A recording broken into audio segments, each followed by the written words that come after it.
Ladies and gentlemen, Paul Leslie presents. And now your host, Paul Leslie. Our special guest is a singer, songwriter, a conductor, and recording artist.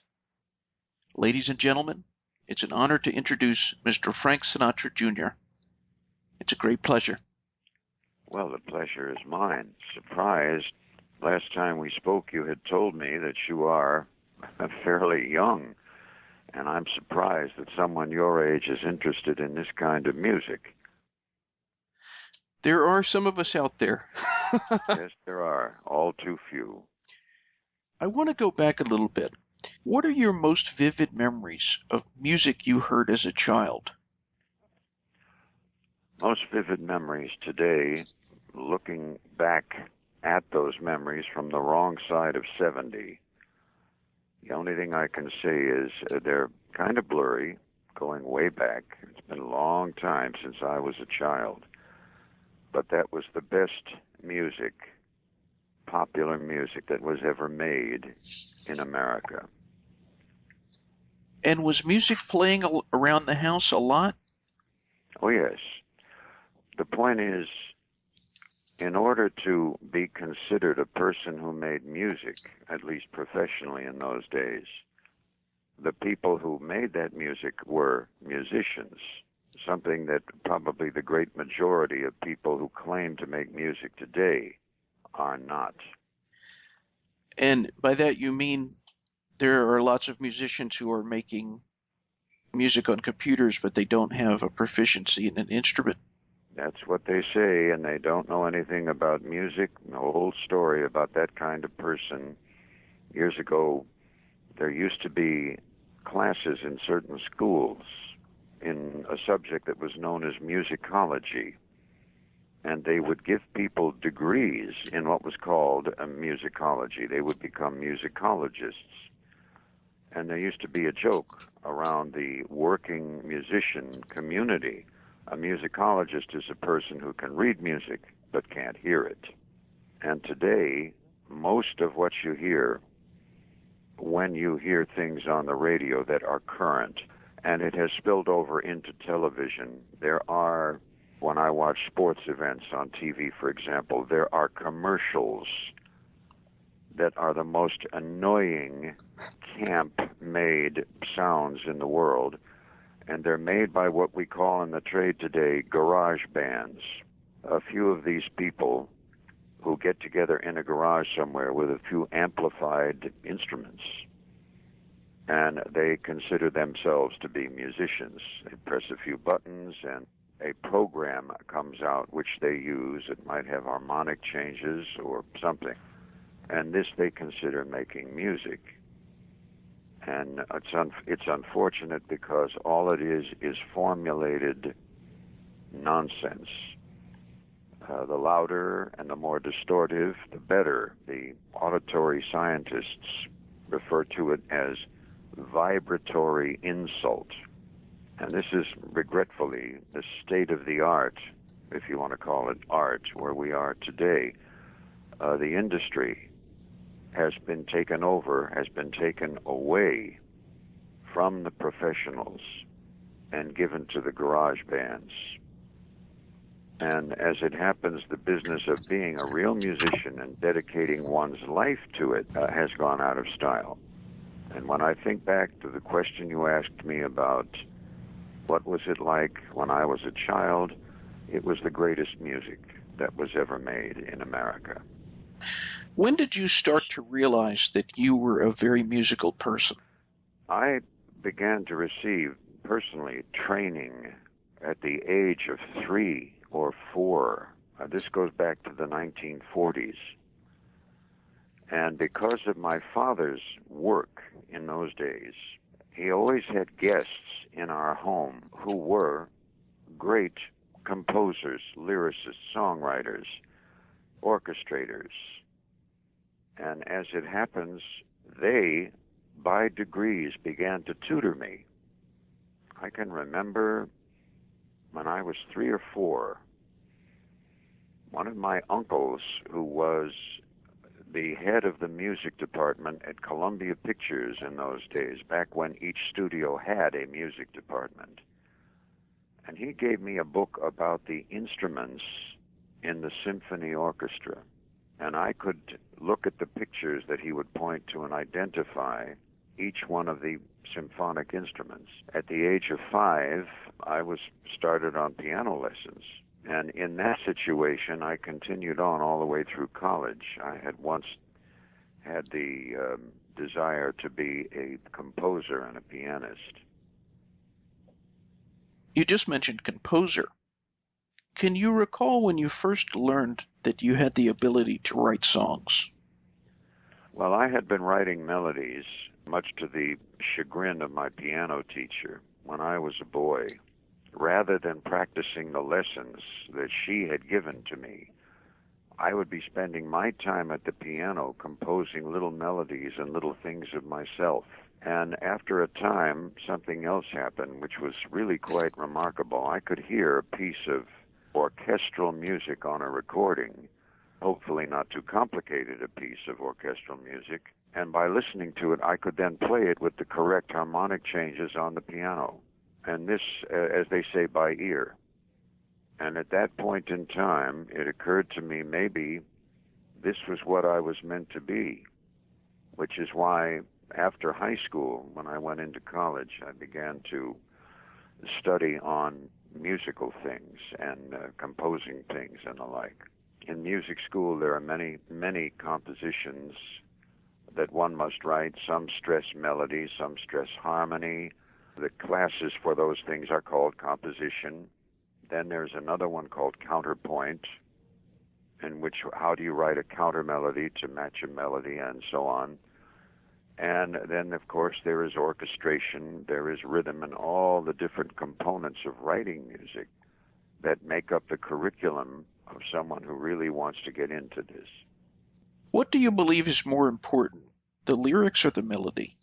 Oh, no, they're equally important. They, one must complement the other. They must be in great exactitude of purpose. If you consider, you seem to be very familiar with what they call today the Great American Songbook. I try to be. Okay. No doubt you are aware of a great, great song written in the early 1940s by the great Johnny Mercer. And there's a song called, let's just use this as an example, The Blues in the Night. Yes. Okay. The melody of that song, because ordinarily the melody always comes first, the lyric comes later. The melody of Blues in the Night could only be a blues song.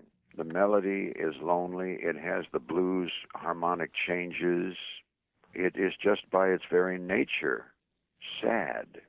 And Johnny Mercer's lyric is absolutely reflective of that state of mind. And it matches, it marries to that melody perfectly.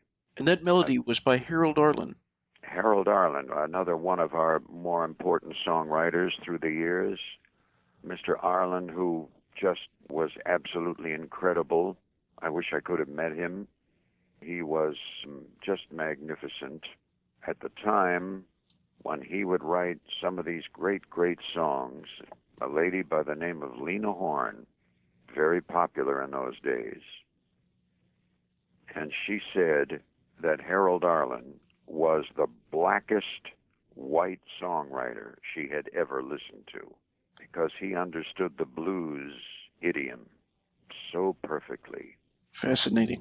Well, when you consider, when I was a boy, Mr. Leslie, understand, when I was a boy, radio stations which routinely played people like Billy Eckstine, Louis Armstrong, Nat King Cole, people who played Louis Jordan and his Timpani Five, people who played these records, the ones who played Jimmy Witherspoon and Ella Fitzgerald and Chick Webb and Sarah Vaughan and Duke Ellington, they were oftentimes accused of playing racial records, as they were called.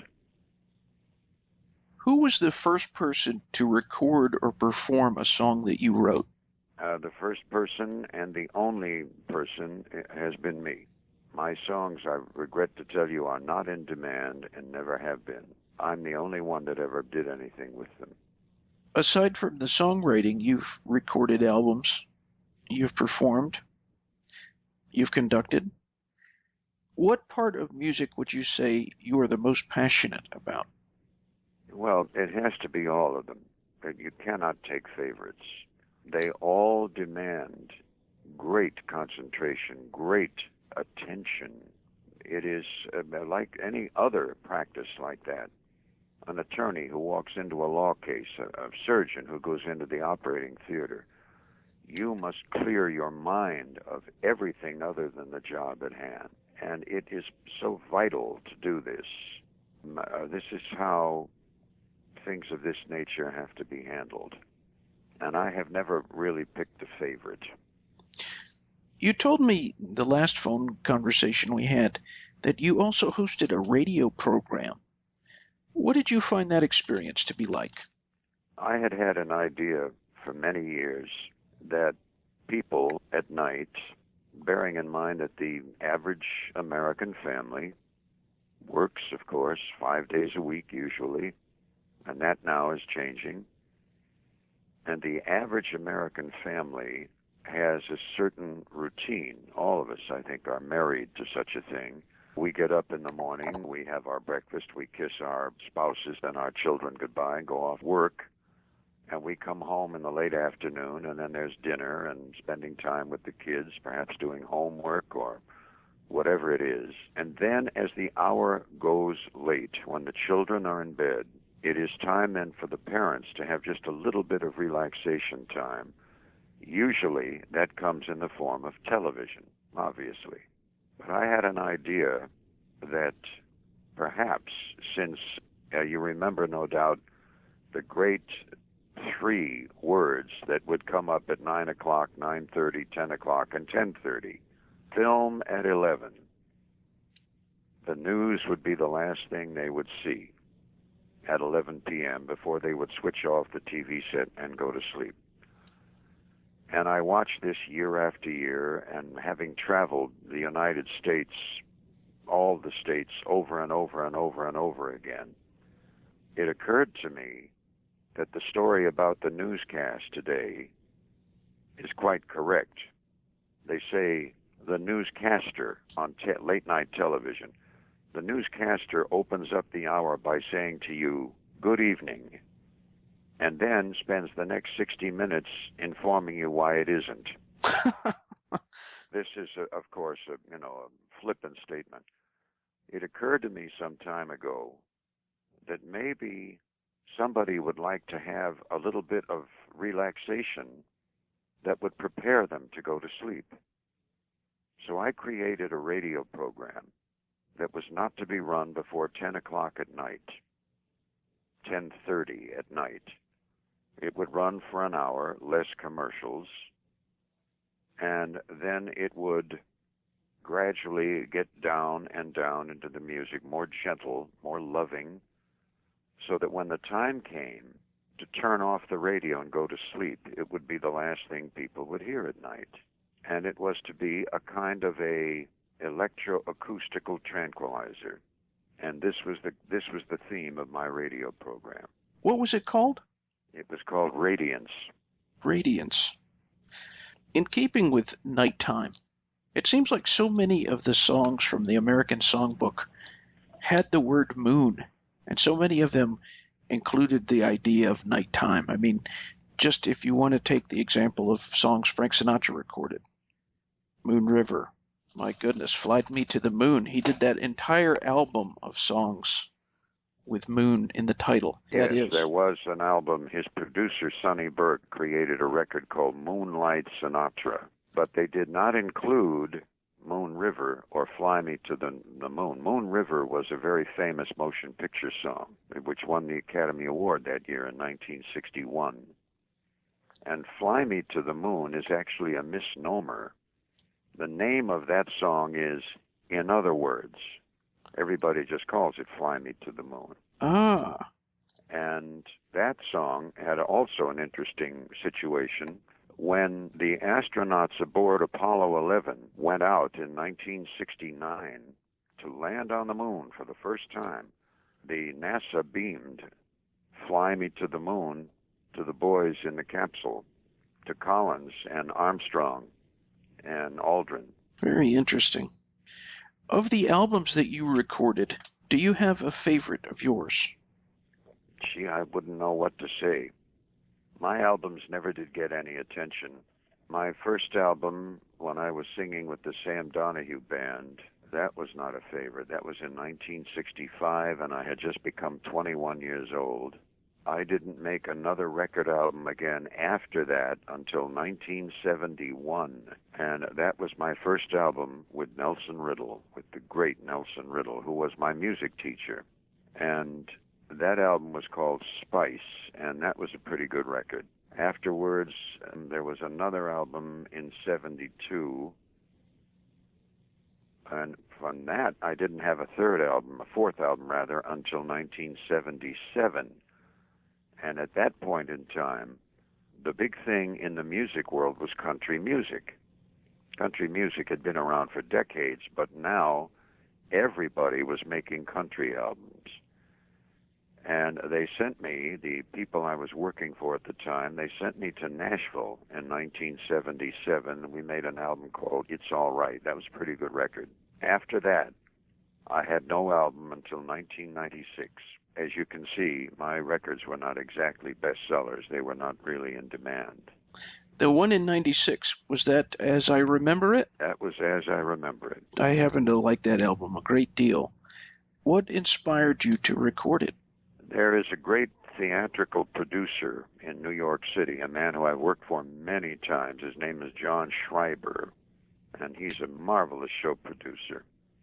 John Schreiber, in 1995, became aware of the fact that Frank Sinatra, who was very much alive then, was becoming 80 years of age. And he decided to have a 3-night music festival in New York City, 3 concerts. Each night would begin with 80 minutes, followed by a 20-minute intermission, and then 80 more minutes. And this 3 nights in a row. And it was a salute to the music of Frank Sinatra. And he invited Linda Ronstadt, who was the youngest. He invited Rosemary Clooney. He invited Jack Jones. Big Joe Williams was there. All the people who make this kind of music were invited to perform. And when it got to the final 80 minutes, on the final night, he gave me the entire 80 minutes. And I was singing and conducting the same orchestra that I had conducted for Sinatra prior to his retirement.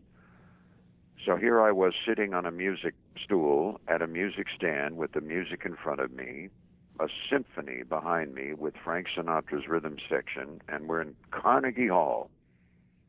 And I told people stories in the audience about where some of these great songs had come from. And they were absolutely taken by this. And then we would do these numbers, and the reaction was quite severe.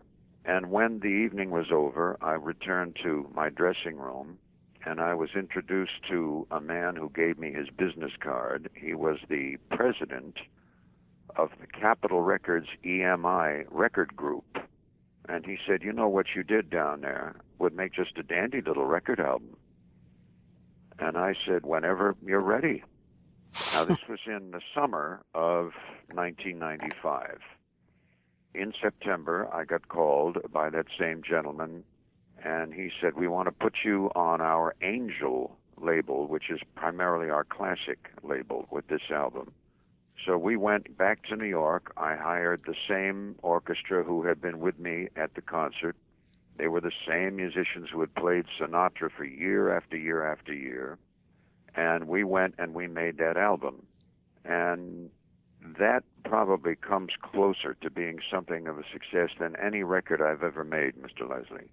The record qualifies to be put in the category with movies like Citizen Kane and many years later, The Manchurian Candidate, movies that at the time of their initial release mean absolutely nothing. Nobody even pays attention to them. Only years later do they become famous. They call such an entity a sleeper. Well, as I remember it, is a sleeper. Today, somebody told me recently that record is for sale on eBay for $185 a copy, if it can be found. I have seen it for even more. Well, the only thing I can tell you is it was a great effort. We put it together. We had the finest people in the New York music community. Half of our strings, our French horns and people like that were right out of the New York Philharmonic.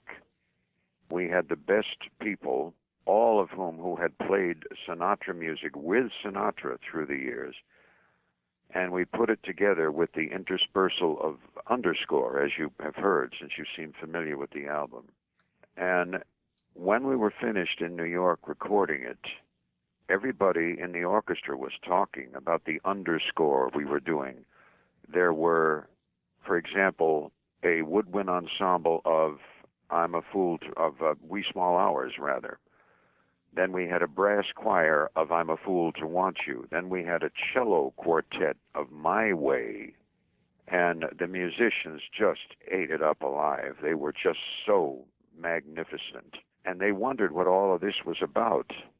And on the last day, in the last session, I said, listen, everyone, you've worked so hard on this, and I really believe when it's all put together and you finally get to hear it in its entirety, you're going to be really happy you were part of this. They didn't know what was coming in the sense of the linkage. After the music was recorded in New York, then the master tapes went out to Los Angeles to Capitol Records, and I went into a little booth with the underscore coming through earphones. And at that point, all the songs on that album were selected with the most total commitment. Everything was scrupulously prepared in terms of pacing.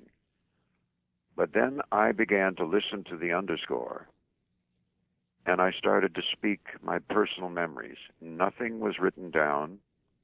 Nothing was prepared. If you are to listen to that record and you hear the narration in between the songs, that is exactly as you hear it. That is exactly as it sounds. There was nothing prepared for that. Nothing was written down. Because, as I told everybody when they said, you mean you're going to do this off the cuff like that? I said, absolutely. It has to be conversational, not institutional. If we get some fool reading the Gettysburg Address, that's exactly what it's going to sound like. It has to be one person speaking intimately to another. And when you listen to the narration on that record, there are mistakes in it, things like that. I said, no, leave it that way. You cannot point your finger at somebody's head and say, prepare to be spontaneous. It is absolutely impossible. The idea was to be spontaneous and just let it flow so that people would know they're being talked to, not talked at. That was the theme of that album and what made it very powerful. My sister Nancy, on her downlink radio show on XM Sinatra channel, periodically she gets that album out and plays the entire 71 minutes and change without interruption. And they get a sensational reaction from that. Our special guest is Frank Sinatra Jr. The album that followed the record you just mentioned, the one that followed, as I remember it, is That Face. It came out in 2006. One of the musicians who appeared on that album, the jazz pianist, the late Bill Miller. What are your recollections of your time with him? Bill Miller, who was the greatest accompanist that any singer has ever had, came on board in Frank Sinatra's career way back in 1951. Frank Sinatra at that time, still as a young man, still in his 30s, and in the worst period in his career, had been hired to play in Las Vegas, and he was there working. And late at night, he would go into the show lounge, and here he would see this little jazz group playing. They still had jazz groups in Las Vegas in those days. And here was this pianist who he had met, actually. Pianist from Bensonhurst, New York, from Brooklyn, who had played with Charlie Barnett's big band during the big band era. And he liked the way this man played in such a minimalistic fashion. And they got together and they put their heads together and they found out that they liked each other. Bill Miller came on board with Sinatra at that point. I was in knee pants. And I can remember him at the record dates. And I was already, at that point in my life, taking piano lessons, and I was absolutely in awe of the man. He was so beautiful. In terms of the beautiful things that he would make on the piano, and another quality he could, as we say, he could read an anthill and make music out of it. He could read anything that was put in front of him. And it was absolutely incredible. And I grew up with him. I used to watch him. I would stand by him during the Sinatra record dates year after year. And the next thing that happened is that suddenly came 1995. A lifetime had passed. Frank Sinatra retired. And Bill Miller went into retirement. And some years after that, in 1998, Frank Sinatra died. For me, it was a great loss of this great talent who the world knew as Frank Sinatra, but for me it was my father. My father had died.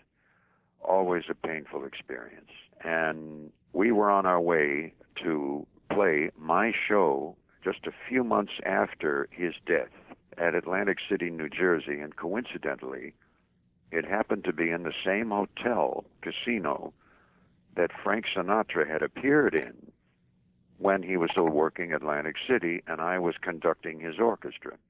So I got the idea, the real typical idea. Remember Wile E. Coyote in the Roadrunner cartoons would try to find some way to catch the Roadrunner, and you'd see him walk in, he'd stop, hold up one finger, and a light bulb would go on over his head. Yeah. I got an epiphanal idea like that one morning. When we go to the Sands Hotel, Atlantic City, we're going to take the whole orchestra, the strings, the horns, and everything. And then I got on the telephone, and I called out to Burbank, California, and I got Bill Miller on the phone, who had been in retirement for 3 years. And I said, Bill, I have an idea, and I wonder what you think of it. Would you be interested in participating? And he said, not only would I be interested, but I'll tell you now, I'll do it. So in October of 1998, we went to the Sands Hotel, Atlantic City, and I came out, as I always did, in a tuxedo. I did 3 or 4 songs and then walked off the stage, leaving the audience with the orchestra, and they couldn't figure out what was happening. Suddenly, the orchestra began to play a very lonely, here's that word mood again you mentioned earlier, Mr. Leslie, a very modal, down, unhappy, gray sky, darkness piece of music of the strings, and one symphonic clarinet playing over it.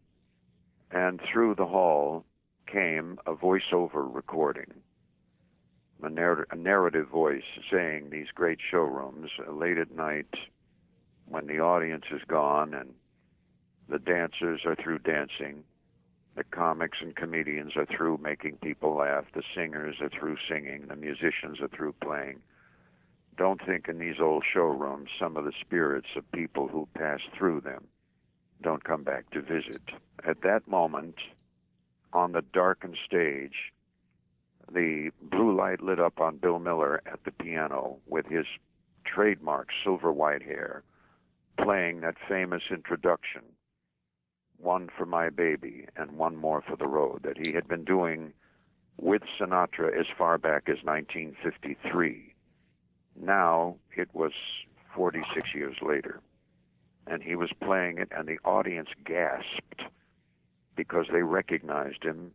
I came out in silhouette in dark blue, no direct light, and I sang One for My Baby, and at that time there was something of a resemblance in the dark, and the audience never made a sound. They didn't even hear a chair squeak. And when the number was over and faded to black, nobody applauded. The death of Frank Sinatra had only been 5 months prior to that evening, and it was still very fresh in the minds of his admirers who were there that night. And the lights came up slowly, and I looked at them, and they looked at me. A lot of them had tears in their eyes, and I just nodded at them, and I said, "Hello, everybody. Welcome to our show."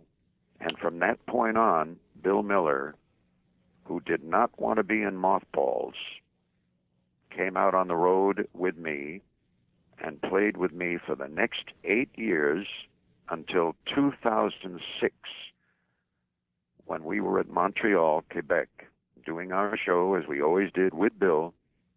And Bill had a heart attack, and we put him into hospital. And while we were in Montreal, he died. And before he got sick and went into the hospital, he was still playing that Sinatra music. His daughter came to me to be with her father when he was dying. And she said, "He died in harness." I said, "Yes, he did." She said to me, and she hugged me, she said, "You gave my father 8 extra years of life." And I said to her, "Yes, dear, I did. And in return, your father gave to me and all of our people 8 extra years of his talent." It was a beautiful symbiosis. This is Bill Miller. This is that man who you can listen to in that wonderful Sinatra piano style. You have an album in your collection, Mr. Leslie, no doubt called Strangers in the Night, from that period in 1966, in which they put Strangers in the Night, the big hit record, at the front of the album, and then the rest of the album was Nelson Riddle. And on that album, they recorded the Burton Lane song, On a Clear Day, and Nelson Riddle wrote a roaring arrangement. As a matter of fact, next month in Atlantic City, I'm going to be using that arrangement again. And in the beginning, which is just the rhythm section, listen to Bill Miller and the way he economized, the way he, can we say, musicalized his little ad-libs that were necessary in the first 4 measures of that song. I think you'll find what I'm saying is just so beautiful. You mentioned mood a moment ago.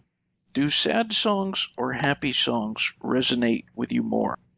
No, you have to, here again, you can't take favorites. You have to go with, as I've always said, happy songs and sad songs come in 2 categories. There are good ones that touch you, that move you, that strike a memory, and there are the ones that do not hold your attention. I was a guest recently, Mr. Leslie, on a film show about movies, and they said, "What kind of movies do you like to watch?" And I said, "Well, there are all kinds of movies. You have adventures, you have mysteries, you have comedies, you have love stories, you have musicals, you have war pictures, you have horror pictures, you have science fiction pictures," and my viewpoint is the same about every darn one of them. There are good ones and there are bad ones.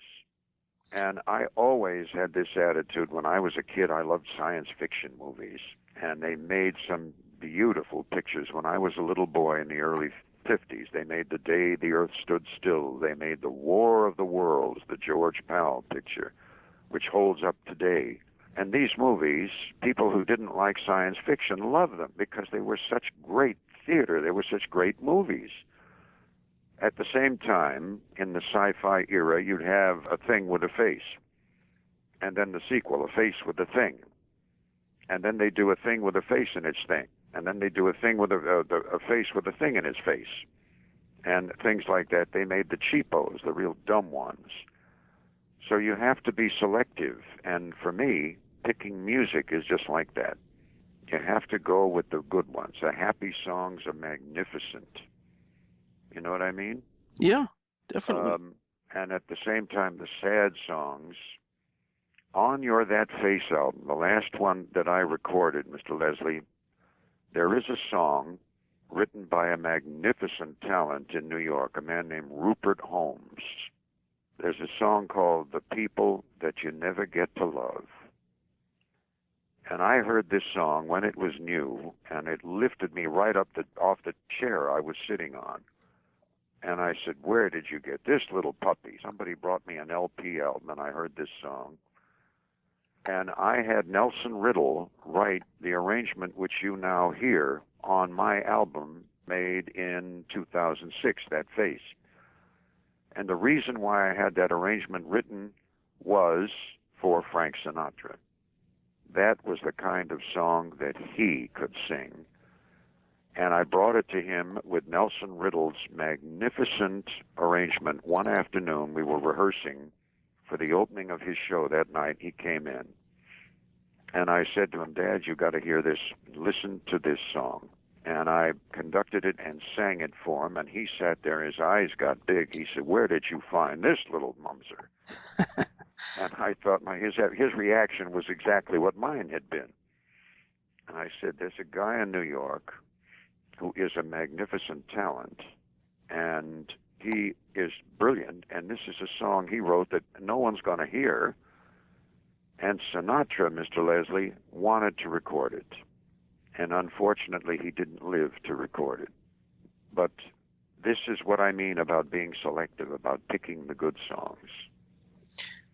On the note of picking the good songs, one of the songs you recorded on that album, I Was a Fool, composed by Barry Manilow with lyrics by Marty Panzer. How did you come to be exposed to that song? It was on one of Mr. Manilow's albums. I think it was called Even Now. Excellent album. Barry Manilow is one of the biggest musical talents to hit the recording industry in decades. And unfortunately, we're talking about the 70s.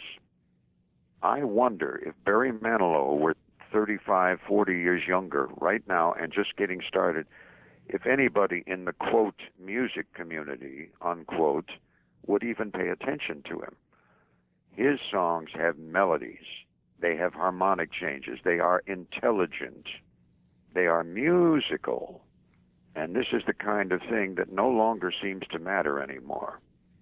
The greatest oxymoron that has ever come across the English language is rap music. Well, we call it crap music. But getting at what we're saying here, Manilow is a genius. Always has been. Do you know how Barry Manilow became famous? Well, I know that he originally wrote jingles.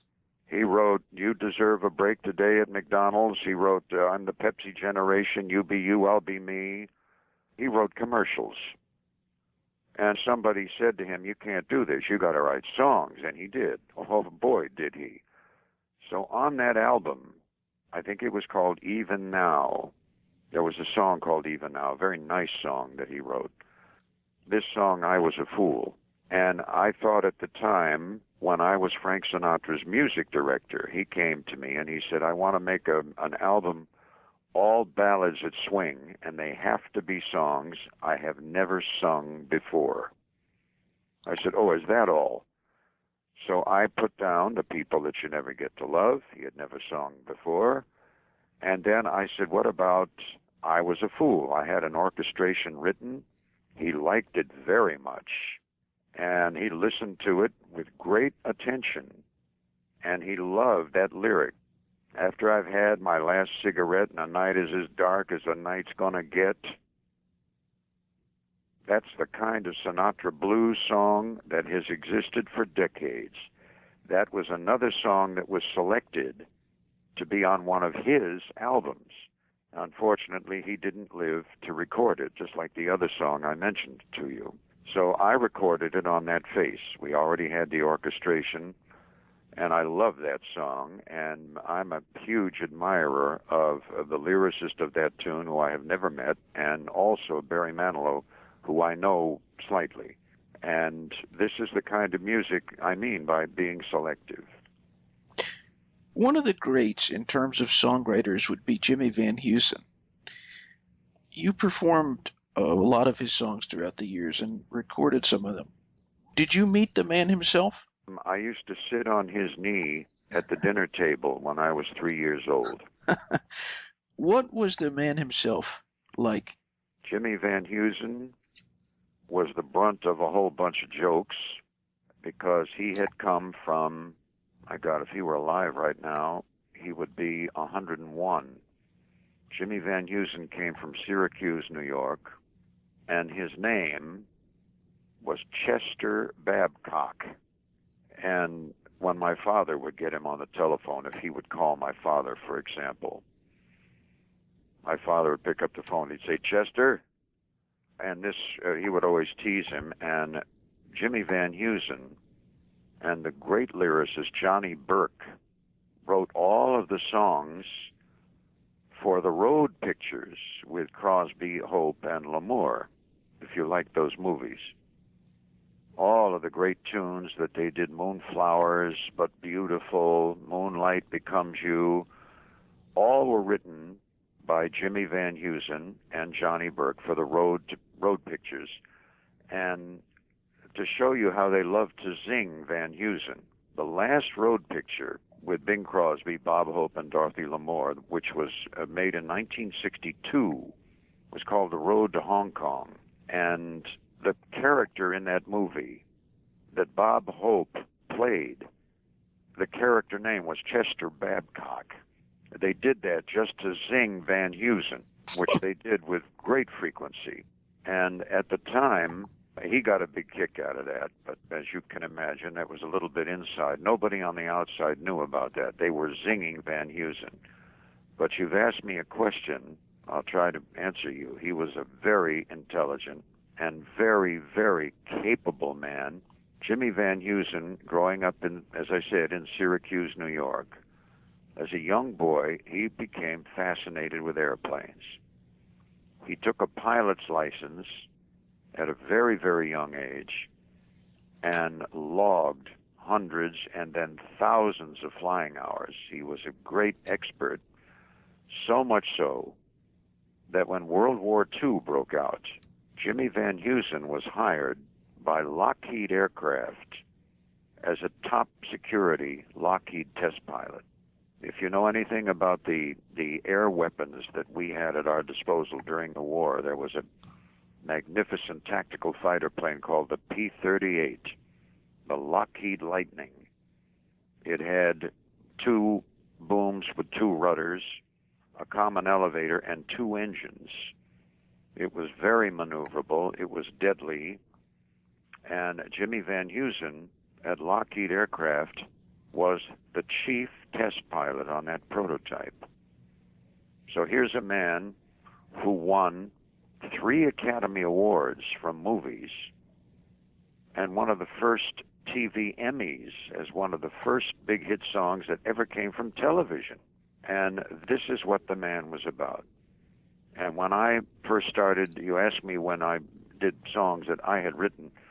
On that first album I made with Nelson Riddle in 1971, I wrote 3 songs on that record. The title song, which was called Spice, it was re-recorded on that Face album again in 2006. And when the original was made, so many years ago, almost 40 years ago now, I happened to be working in Palm Springs, California, which is where Van Heusen made his home. And he came to hear our show, as he always did, and I used to tell the band leader I was working with then, I used to say, line up all the Van Heusen tunes. And we would do a show that was almost totally Jimmy Van Heusen. And he would sit there, have his drinks, and have a marvelous time. And on this one night when the show was over, I said, Jim, I just made my first album with Nelson Riddle, and I want you to hear a couple of the songs that I have written on that album. Well, he couldn't wait. He listened to that song, Spice, over and over again, and he listened. He said, what was that line? And he kept listening and listening, and finally, when it was done, because I had written the lyrics as well as the melody, he smiled at me a little bit paternally, and he said, well, it seems that Sammy and I taught you fairly well. I said, yeah, I would say you did. Of the composers and lyricists in the American Songbook that you met, was there any commonality you found with those people who wrote this music? Commonality? Yeah, was there anything that a lot of the composers and lyricists had in common? I mean, aside from their Yes, one genius. thing, a lifetime of dedication. They didn't do anything halfway, and they did not just get into it as a whim and suddenly decide there was a lot of money to be made with it, and so they would start doing this. Until, of course, the reason for it was gone. You know, we were talking about the era of the garage bands that we live in today. As it happens, some of these amateur people come up with something that becomes a local sensation. Then it begins to proliferate into other geographic locations. Some record company people hear this and they decide there's money to be made, so they start promoting it, and the next thing you know, that particular selection like that suddenly becomes a phenomenal recording record success. And the people involved walk away with a couple of millions of dollars, and that is just absolutely magnificent. But after that, the magic is gone. You never hear from them again. And this is the difference between the real composers and the real lyricists and the amateurs. They come up with something that somehow becomes a fluke and hits for an instant. Years later, somebody will play that record. Oh, yeah, I remember them. Wonder whatever happened to them. There was, when I was in my 20s, Mr. Leslie, there was a big hit record in the mid-'60s called Winchester Cathedral. And this is one of the dumbest things you ever heard in your life.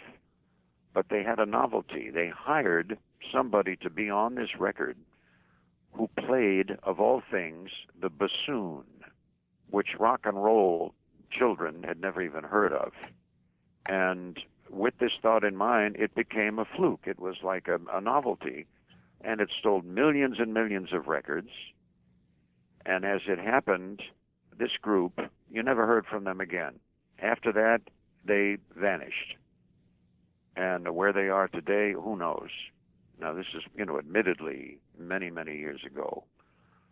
But all I'm getting at is that when those records became hits, all the big singers of the day, including Sinatra, had to record that song. And he did it in order to sell the records. He had his own record company, and they needed to keep his records on the charts. He hated doing it, but he bit the bullet, and he had to record so many of these tunes at the time. And this is the difference, in answer to your question, of what it is that the real songwriters, the real lyricists have. They dedicate their entire lives to these things. They have countless failures. But after they have had a success, they now come back, hopefully with another success. And this has made the careers of all the great music writers for our musical plays, Lerner and Lowe, Rodgers and Hammerstein, Rodgers and Hart. These are people who are absolutely devoted to what it is that it takes to be a professional songwriter or lyricist. There aren't many recording artists that are recording these songs anymore, despite the incredible quality.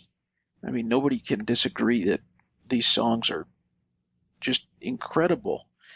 There's the ones that Rod Stewart recorded, Harry Connick Jr., recently Gloria Estefan did an album of American Songbook.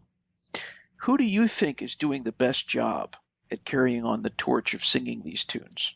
The first on the list would have to be a lady named Diana Krall. Oh, yeah. Diana Krall, for me, is the finest talent around today. She is absolutely magnificent. She sings beautifully. She is a magnificent jazz pianist. And she has done all of this for me. Another person who got into it for a time and then regrettably stopped was Carly Simon. Oh, Years yeah. ago, Carly Simon made a record album called Torch of all the sad songs. and it is absolutely magnificent. Even now, it's magnificent. And Rod Stewart, who I have met, I don't know him well, Rod Stewart really was not deeply into If You Think I'm Sexy and You Want My Body, which he did to get himself famous. And once he became accepted as a great recording artist, he then moved into the music that he believed in. He's made many, many wonderful albums of, as you say, the Great American Songbook. He's become very, very good at it. You've got this young kid, this Canadian kid, Michael Bublé now. They are doing this music, and it's good to know that someone still has this kind of thing. I have a young friend, I must tell you, Mr. Leslie, there's a man I met who comes from Baltimore, Maryland. He's in his early 30s, and his name is Dale Korn, C-O-R-N. Dale Korn is a big band singer. He works with a big band at Baltimore.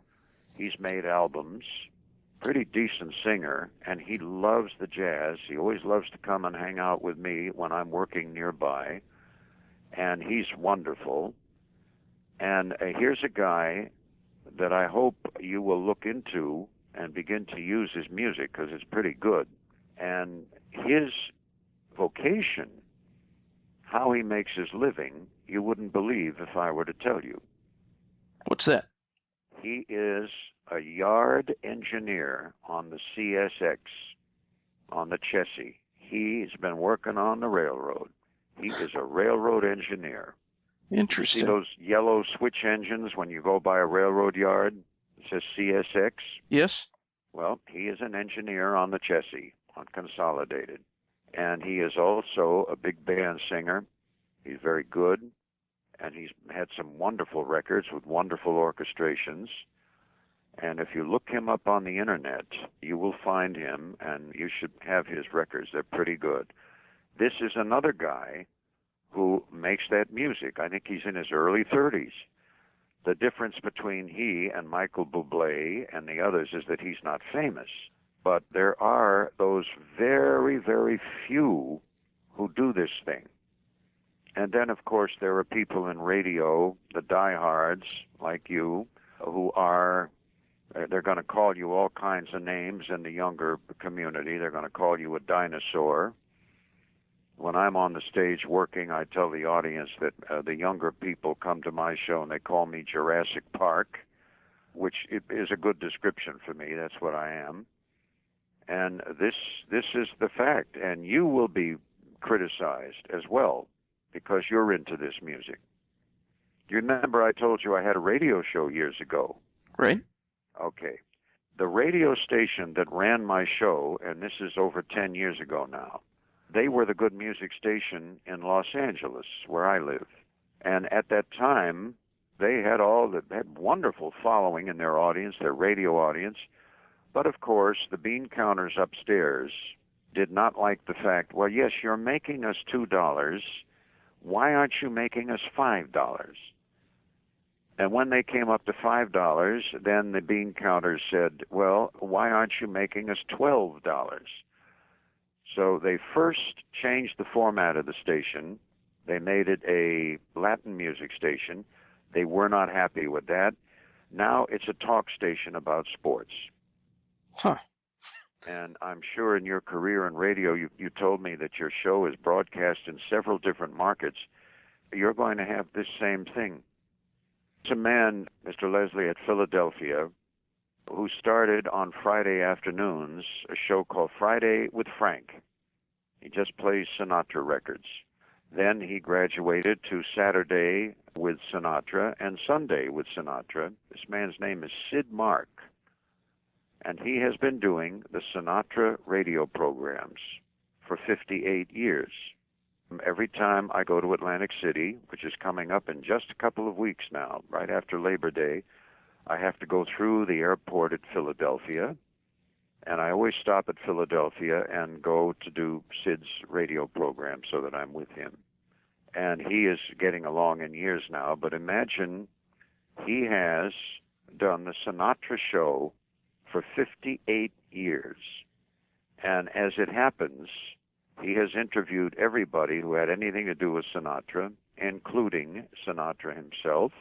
At the same time, I have been a guest on his program for over 40 years now, and he has had to go from one radio station to another. All of a sudden, the Star Chamber upstairs, the administration changes. In comes some new regime, and they say, what do we need with this old man playing this elevator music for? So he has probably been, since I've known him, on 7 or 8 different radio stations. Yet they still keep him on the air. And if you're going to be dedicated, as you seem to be, Mr. Leslie, to this music, you better be prepared for that, because it's going to hit you too. The bean counters are going to say, we like the music you play personally, but we think there's a bigger market for rock and for talk radio and things like that. No doubt. Forgive me if I sounded like I was lecturing you, but this is the benefit of my experience. Oh, no. I mean, I have encountered plenty of people who said, yeah, that's great, but why don't you do this? Or why don't you do something that's on the charts? But I've never been able to bring myself to do something that I didn't like. Well, this is the way of things today. What do you think about Robert Davi? Robert Davi is a very old friend, and I'm glad that he has decided if he's going to go into music, I'm very, very glad that he, too, has dedicated himself to this kind of music. He's an excellent actor. He was one of the bad guys in the James Bond pictures, and he is a wonderful talent. And he tells people when they ask him, he got his break in movies from Frank Sinatra, who hired him for a picture back in the 70s. He's a fine talent, and he goes into this kind of music now. And I'm delighted, as I say, that if he's going to do this, this is the music he's picked. But then again, just like the rest of us, he will be facing some difficult times, because the audience for this music that you have embraced, that I have dedicated my life to, and that Robert Davi is now doing, that audience is the minuscule minority of what's out there. What is the best thing about being Frank Sinatra Jr.?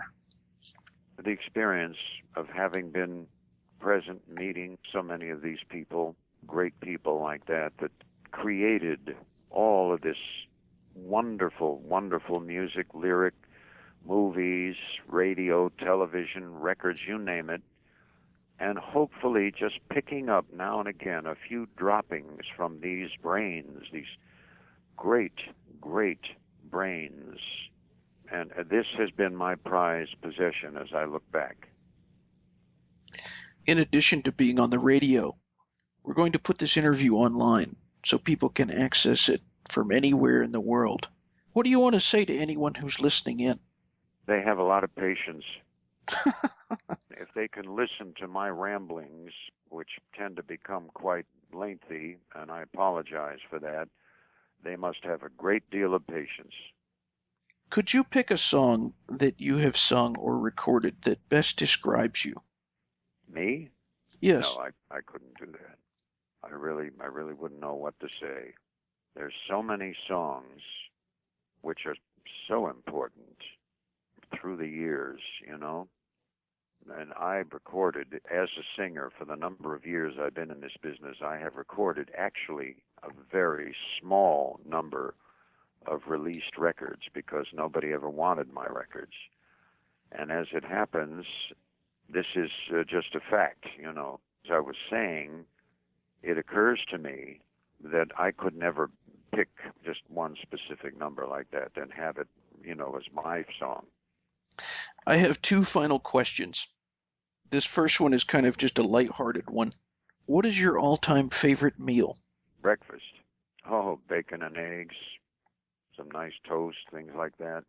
That's I'm just a homespun boy at heart, I guess. My last question. Who is Frank Sinatra Jr.?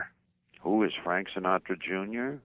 Frank Sinatra Jr. today is an old man who tells people, you want to put this in the third person, tells people that he was never famous. He just had a famous name. And as it happens, the only thing I believe to really justify his life, if there are those philosophic people who say that every man's life has to be justified, the only thing that could be said that he justified his life with is that he practiced what he believed in devoutly, and it cost him a lot of hungry nights.